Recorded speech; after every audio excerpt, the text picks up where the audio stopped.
पहला वर्ज, पर स्त्री के प्रति दोष दर्शन, पर स्त्री के प्रति भोग वृत्ति की भावना बिल्कुल त्याग दे, नहीं भगवत मार्ग में आगे नहीं बढ़ पाएगा।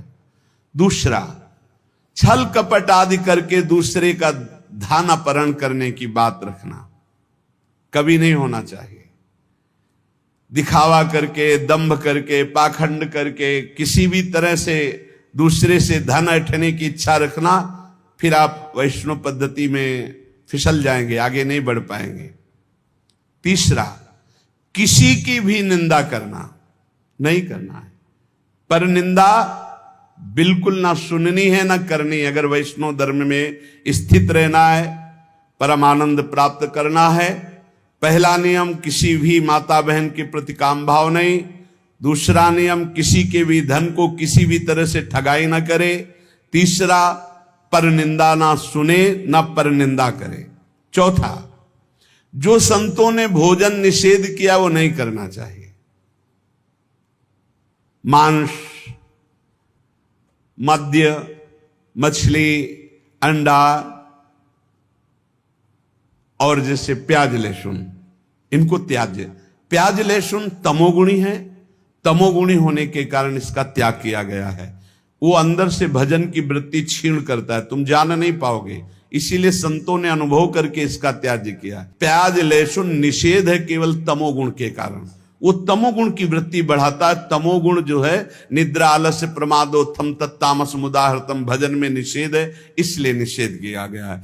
और मद्य, मांस, मछली, अंडा ये तो बिल्कुल निषेध किया गया है। वैष्णव होकर अगर इनकी तरफ या भक्त होकर जरा भी ऐसी दृष्टि रखता है तो पाखंडी है, वो भक्त नहीं है जो ऐसे जीवों को कष्ट देकर अपना उदर पोषण करना चाहे। पांचवा, वर्ज में मन से, वाणी से, शरीर से किसी की हिंसा न करे। ये काया वाचा मानुषा अगर किसी को दुख देता है तो भगवत मार्ग में नहीं चल पाएगा। इसलिए भगवत मार्ग पुष्ट करने के लिए स्वयं कष्ट सहे, दूसरों को कष्ट न दे। आचरण, जो अपने धर्म के आचरण उन्हीं का पालन करे। जो हमारे गुरुदेव ने, हमारे आचार्य ने हमारा दिनचर्या बना दी, जो हमारा नियम बना दिया, हमको उसी के अनुसार चलना है। अपने आचार्य प्रदत्त धर्म में स्थित रहने में कभी संकोच न करें। दूसरा क्या करता है मैं नहीं देखना, हमारे आचार्य ने जो हमें आदेश किया हमको उसी मार्ग में चलना है। जो विधि निषेध किया गया उसका पालन करें। ये नहीं करना, ये करना है, इसे विधि और निषेध कहते हैं। विधि कहते हैं ये करना है, निषेध नहीं करना है। जो कहा गया है वैसे ही चले। प्रभु को प्रसन्न करने के लिए संतों के जो उपदेश है वो सर्ववंद्य हैं। इसलिए अपने धर्म के अनुसार जो आचार्य ने आपको उपदेश किया, गुरु ने उपदेश किया, जो ऐसे चलता है वो कर्म बंधनों पर विजय प्राप्त कर लेता है। 15वां, वैष्णव का परम स्वभाव है परोपकार करना, दूसरों को सुख पहुंचाना। सर्वम विष्णुमयम जगत, सब भगवत स्वरूप है।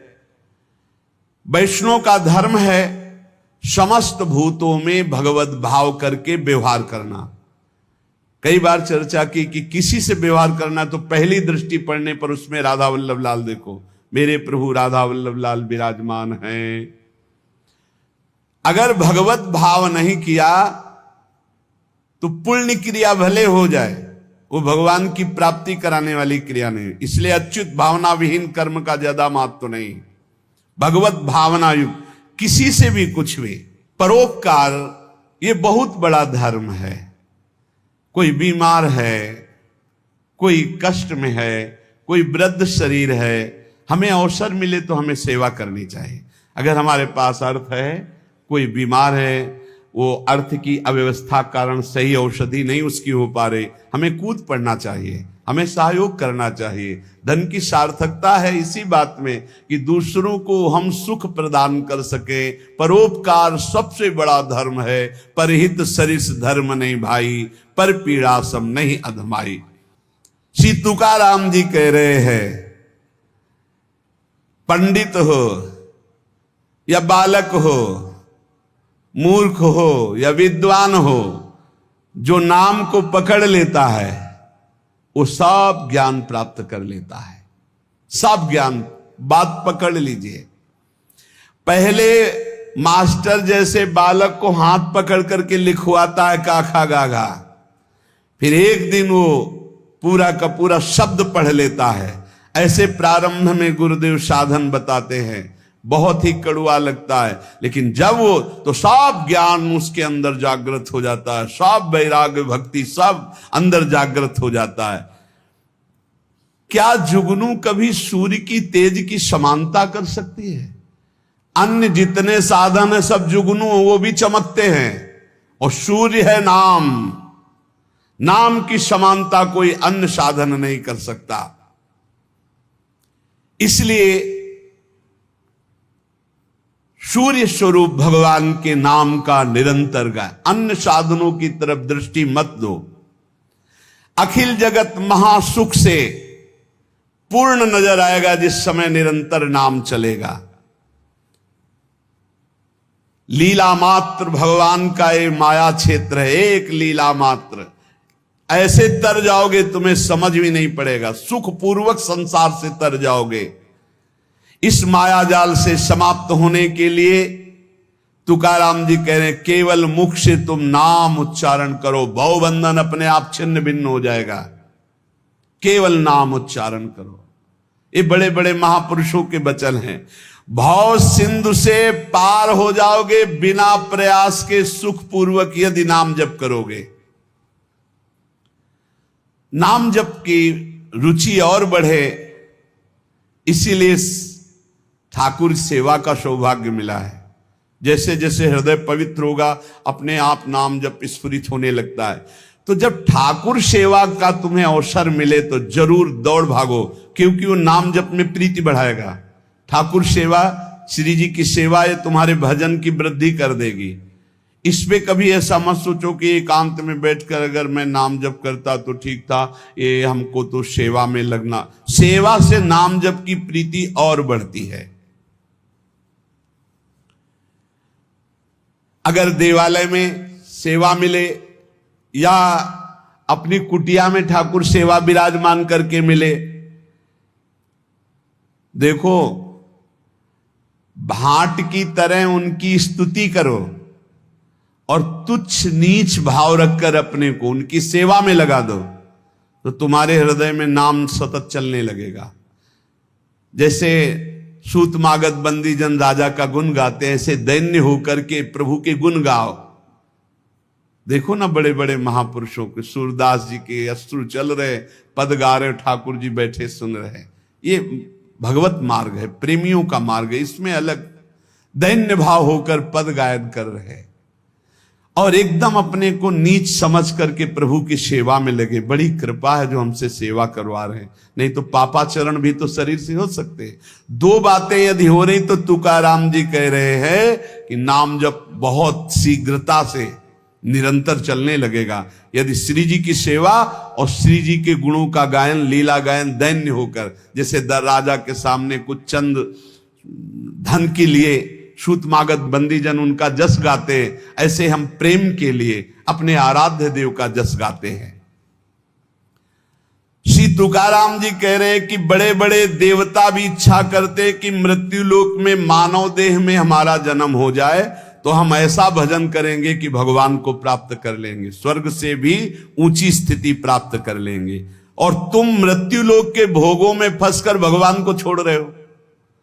तुकाराम जी कह रहे स्वर्ग के देवता इच्छा करते कि कभी भगवान हम पर कृपा करें, हमें मृत्यु लोक में मानव देह दे दे जिससे मैं भजन करके भगवान को प्राप्त करूं, और तुम मृत्यु लोक के भोगों में भगवान के भजन को छोड़ रहे हो। स्वर्ग के देवता स्वर्ग और स्वर्ग के भोग छोड़कर मृत्यु लोक में मानव देह में आकर भजन करके भगवान को प्राप्त करना चाहते हैं। आपको सहज में अवसर मिला मानव देह, अब मृत्यु लोक के भोगों में फंस करके नाम जप मत छोड़ो। इंद्रियां ये कलह करती ही रहेंगी यदि भगवत प्राप्ति नहीं हुई थी। मुझे ये भोग भोगना है, नेत्रेंद्री कहेगी मुझे देखना है, श्रवणेंद्री कहेगी मुझे सूंघना है, जनेंद्री कहेगी मुझे भूंगना। ये सब इंद्रियां, घ्राणेंद्री सूंघने की तरफ, श्रवणेंद्री सुनने की तरफ, भोग इंद्रियां भोगने की। कितनी कलह है। ये कलह तब तक बनी रहेगी जब तक भगवत प्राप्ति नहीं होगी। कल एक प्रश्न कर रहे थे कि मैं बैंक में ऑफिसर हूं, मेरी कामना थी कि मैं एक बड़ा पदाधिकारी बनूं, तो बन गया, लेकिन मुझे शांति क्यों नहीं मिली। मैं अधिकारी हूं, मेरे पास सब भोग सामग्री जो मैंने कामना की थी सब, फिर भी मन अशांत क्यों रहता है। होगा एक ही कारण है, मन को विश्राम भगवान के चरणों से ही मिलेगा। तब लग कुशल न जीव को सपने हो मन विश्राम, जब लग भजत न राम को शोक धाम तज काम। कह रहे हैं यहां तुकाराम जी, इंद्रियां परस्पर कलह करती रहेंगी जब तक भगवत साक्षात्कार नहीं होगा। जब इंद्रियों में अशांति, मन में अशांति, तो तुम्हें शांति का कैसे अनुभव हो जाएगा। देखो बहुत ज्ञान की बात, तुम शरीर के रोम गिन सकते हो लेकिन भगवान की विभूतियों को नहीं गिन सकते। और जब तुम नाम जप करोगे तो सारी विभूतियां आप पर कृपा करेंगी, सारी विभूतियां आप पर कृपा करेंगी। मेरी जिससे प्राप्ति होती है वो शुद्ध पुण्यात्मा होता है। शुद्ध पुण्यात्मा वही है जिसके मुख में मेरा नाम होता है। तुकाराम जी कह रहे हैं, श्री भगवान कह रहे हैं, मेरी जिससे प्राप्ति होती है वो शुद्ध पुण्यात्मा होता है। शुद्ध पुण्यात्मा कौन होता है? जिसके मुख में मेरा नाम होता है, जो मेरा अनन्य गति का होता है, उसी को प्रेम प्राप्त होता है। और जो मेरे नाम का अनन्य हो जाता है उसे मेरी अनन्य गति प्राप्त होती है। पकड़ो महापुरुषों के वचनों को, पकड़ो, सब नाम है, सब नाम। जैसे गर्भिणी स्त्री को परोसा गया तो उसको जब तृप्ति हुई तो गर्भस्थ बालक को पुष्टता अपने आप प्राप्त हो जाती है। ऐसे ही जब भक्त प्रसन्न हो जाता है तो भक्त के हृदय में विराजमान भगवान अपने आप संतुष्ट हो जाते हैं। तो नाम जप करे और भक्तों की आराधना करे, अपनी कोई स्वतंत्र इच्छा ना रखे, अपनी इच्छा को भगवान की इच्छा में समर्पित कर दे। माली जल को जिधर ले जाता है उधर ही जल प्रवाहित होने लगता है। हमारे जीवन बगीचा के मालिक हैं भगवान गुरुदेव। जिधर वो हमको ले जा रहे हैं हमको उधर ही बहते चले जाना है। अगर उधर नहीं जाओगे तो प्रवाह फूट पड़ेगा और गलत दिशा की तरफ चला जाएगा। तुकाराम जी कह रहे हैं, मधुर और विशद आनंद देने वाला भगवान का नाम है। देखो जल में भेद नहीं होता, जल सब में गिरता है, लेकिन अपने भावानुसार उसका स्वरूप अलग हो जाता है। जल तो ईख में भी गिरता है तो वही जल मधुर गन्ने का रस बन जाता है, और जल धतूर में भी गिरता है जिससे उसका फल पुष्ट होता है, वो जहर बन जाता है। जल केले में गिरता है जिससे कपूर बन जाता है। जल सीपी में गिरता है तो मोती बन जाता है। जल तो समान भाव से बरसता है लेकिन अधिकारानुसार उसका फल अलग अलग हो जाता है। तो जो उपासक भगवान में डूबा हुआ है वो महामधुर रस, विशद आनंद, विभिन्न विभूतियों का कृपा पात्र बन जाता है। और जो भगवान से विमुख है तो कृपा उनको भी की, मानव दे दिया है, पापाचरण करके अपने जहर जैसा जीवन बना लेते हैं, अशांति में जीवन बना लेते हैं। चित्त मगन होकर के जब नाम गुणगान करता है, जब वाणी कंठ अवरुद्ध होने लगता है, शरीर में रोमांच हो जाता है, आंखें अधकुली और अश्रु वर्षा होने लगती है, शरीर में आनंद की लहर तरंगायमान होकर कंपायमान शरीर को कर देती है, ऐसा जब सुख प्रकट होता है तो जीव की जीव दशा नष्ट हो जाती है और वो भगवत स्वरूप हो जाता है। बनावटी नहीं, स्वाभाविक ये स्थिति। जब नाम गुण कीर्तन करते हुए ऐसी मस्ती छाती है, आपाद मस्तक, शरीर के चरण से लेकर मस्तक तक रोमांच हो गया, आंखें अधखुली हैं, चेष्टा रहित है, आनंद जल अश्रु रूप में बरस रहा है और ऐसी लहर आनंद की उठ रही कि शरीर कंपायमान हो रहा है। महासुख अलौकिक रस जब प्रकट होता है ऐसा, तो जीव की जीव दशा नष्ट हो जाती है और अपने स्वरूप में स्थित हो जाता है। संसार में रहते हुए, क्रिया करते हुए कोई कैसे मुक्त हो सकता है बिना अक्रियत्व आए? क्योंकि जो क्रिया करेगा उसका कर्म बनेगा, कर्म बनेगा तो अवश्य में भोक्तव्यम कृतम कर्म शुभाशुभम।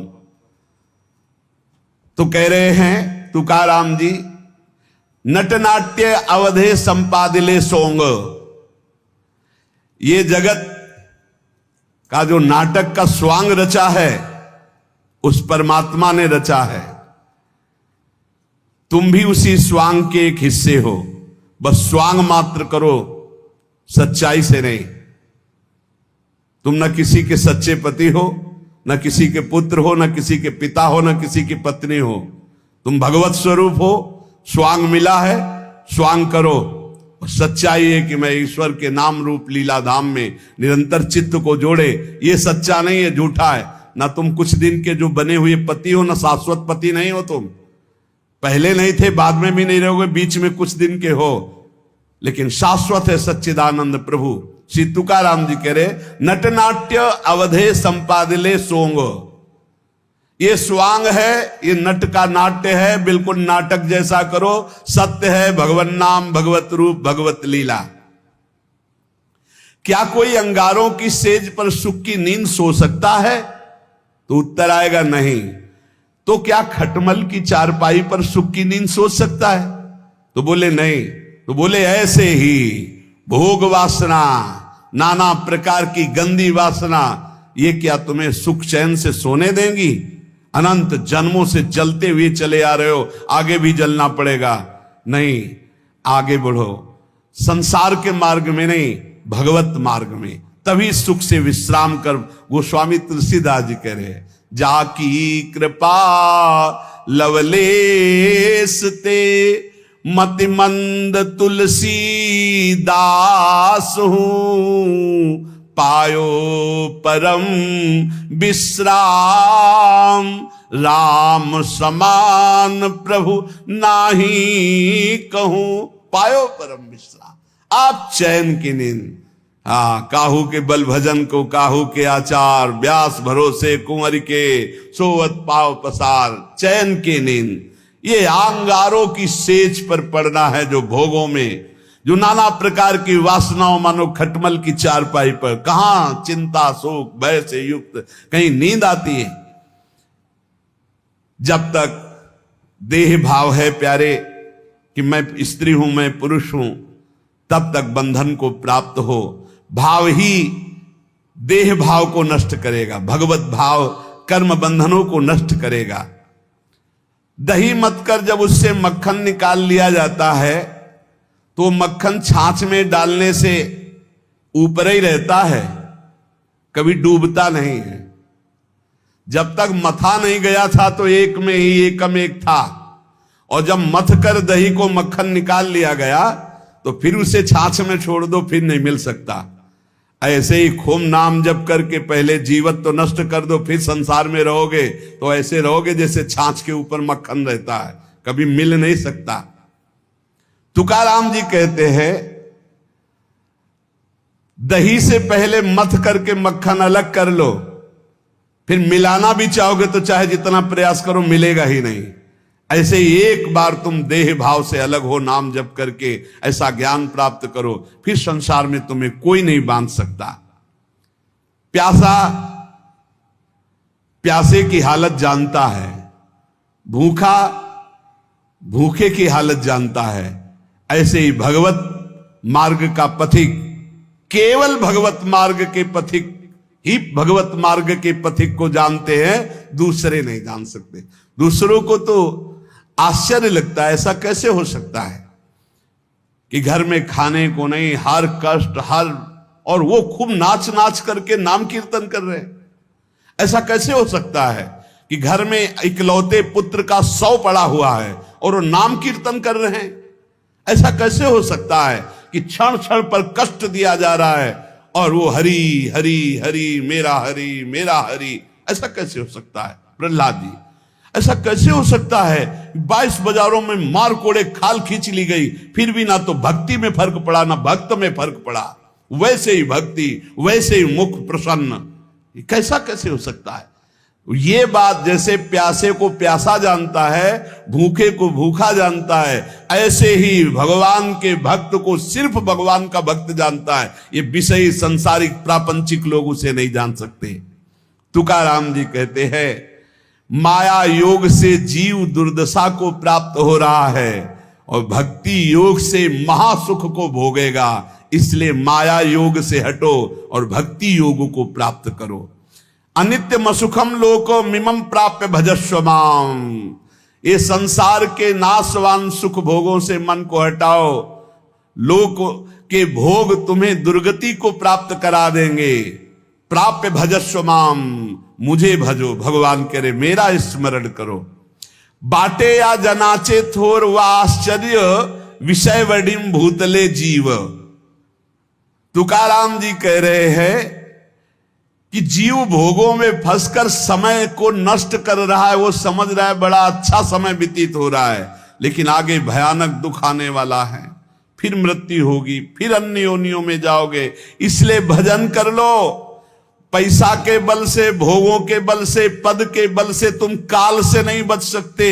उन्मत्त मत हो, भजन कर लो। तुकाराम जी कह रहे बड़ी दया आ रही ऐसे जीवों पर जो भोगों के बल से, धन के बल से अपने जीवन को नष्ट कर रहे हैं कि समय बढ़िया जा रहा है बड़ी मौज मस्ती से, लेकिन वो आगामी दुख को नहीं देख पा रहे हैं।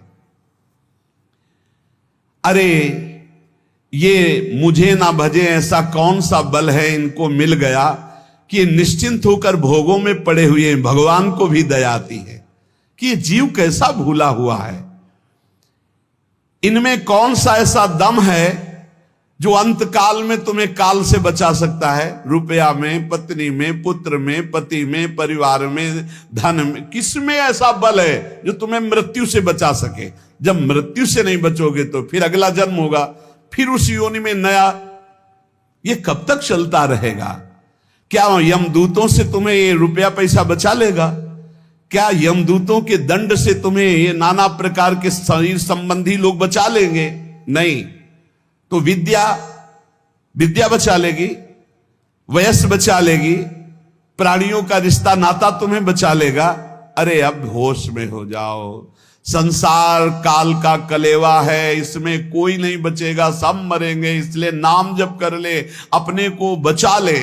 बचाना क्या है? देह भाव से हट गए, बच गए। भजन के बल से देह भाव से हट गए तो मृत्यु का प्रवाह देह में होगा, आपके ऊपर नहीं। आप परम पद को प्राप्त हो जाएंगे। जीव तू मृत्यु को मत भूल। मृत्यु को बड़ा चस्का लगा है लोगों के मारने का। वो किसी को नहीं बख्शती, सबको मारती चली जाती है, रौंदती चली जाती है। एकमात्र नंद नंदन यशोदानंदन है जो तुम्हें मृत्यु से बचा सकते हैं, देह भाव रहित करके। चाहे कोई कितना बुद्धिमान हो, क्या चीनी से ऊख बना सकता है? गन्ना बना सकता है? गन्ने से चीनी तो बन गई, लेकिन चीनी से गन्ना खड़ा कर सकता है फिर? कभी भी कितना भी बड़ा विज्ञानी हो, गन्ने से चीनी बन गई, गन्ने का रस फिर उबाला गया, फिर वो चीनी बनने के अधिकार में आ। पर चीनी से गन्ना बना सकता है? तो बोले नहीं। तो बोले वैसे दिमाग खर्च कर ले, तू जन्म जन्मांतर में मृत्यु के चक्कर में पड़ा हुआ है। जब तक तू भगवान का भजन नहीं करेगा तब तक तू सुख नहीं प्राप्त कर सकता। सुख सिंधु से तू प्रकट हुआ है। अब सुख सिंधु का भजन कर ले, नहीं तो तू सुख सिंधु खड़ा नहीं कर सकता संसार में। मकान बना के करोड़ों अरबों रुपया जमा करके नाना प्रकार, जैसे चीनी से फिर ऊख नहीं बनाया जा सकता, ऐसे तू लाख उपाय कर ले अपनी बुद्धि से। इस दुखालय संसार में तू है सुख स्वरूप, लेकिन तू सुख नहीं पा सकता बिना सुख सिंधु का भजन के। गर्भवास में तूने वादा किया था कि हर जीव वादा करता है, एक बार मुझे यहां से निकाल दो, मैं भजन करके भगवान को प्राप्त करूंगा। अरे उस वादे को भूल गया।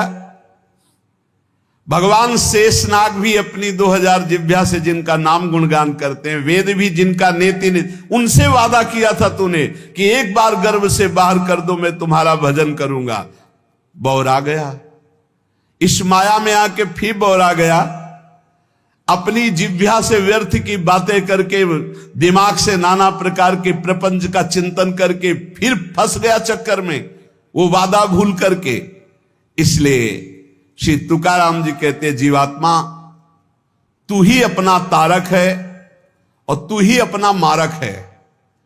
यदि तूने वादा निभाया और भजन किया तो अपने को तार लेगा, और यदि वादा भूलकर फिर प्रपंच के चिंतन में लगा तो अपने को मार देगा। तू अपना उद्धारक बन रे जीव, तू मुक्त है, मुक्त हो जा। सोच, ये संसार तेरे को कभी सुख नहीं दे पाया, तो अब क्या तुझे सुख देगा।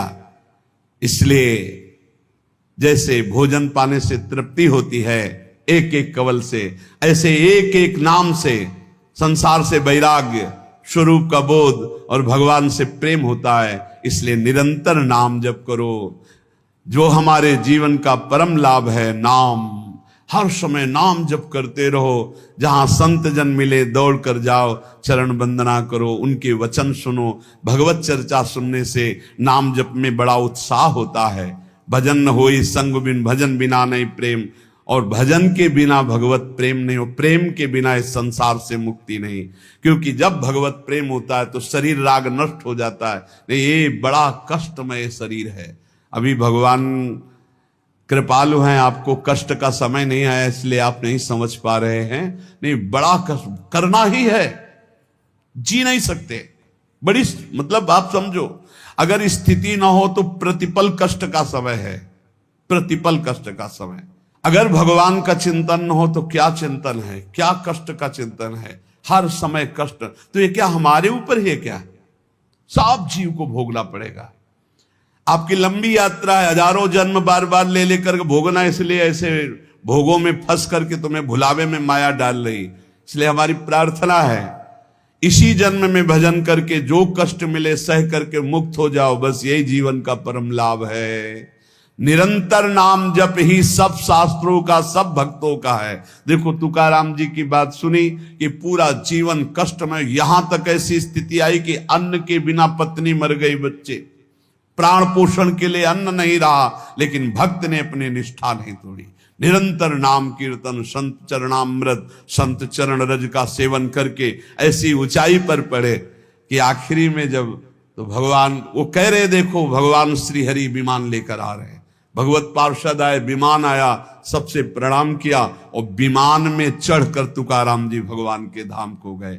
भक्तों के शरीर ऐसे छूटते हैं, उनको स्मृति ही नहीं रहती कब शरीर छूट गया, और दिव्य देह से भगवान के समीप चले जाते हैं। यही लाभ लेने के लिए हमें जन्म मिला है। खूब नाम जप करो, किसी का बुरा मत करो, किसी की निंदा मत करो। ये सब बातें हमारे भजन से हमें विघ्न पहुंचा करके अलग कर देती। और भजन भजन यही जीवन का सार है। जितना भजन कर लो, नहीं मृत्यु नजदीक आती चली जा रही। राधे राधे दोस्तों, मेरे YouTube चैनल को लाइक करें, सब्सक्राइब करें और कमेंट में राधे राधे लिखें। जय श्री राधे।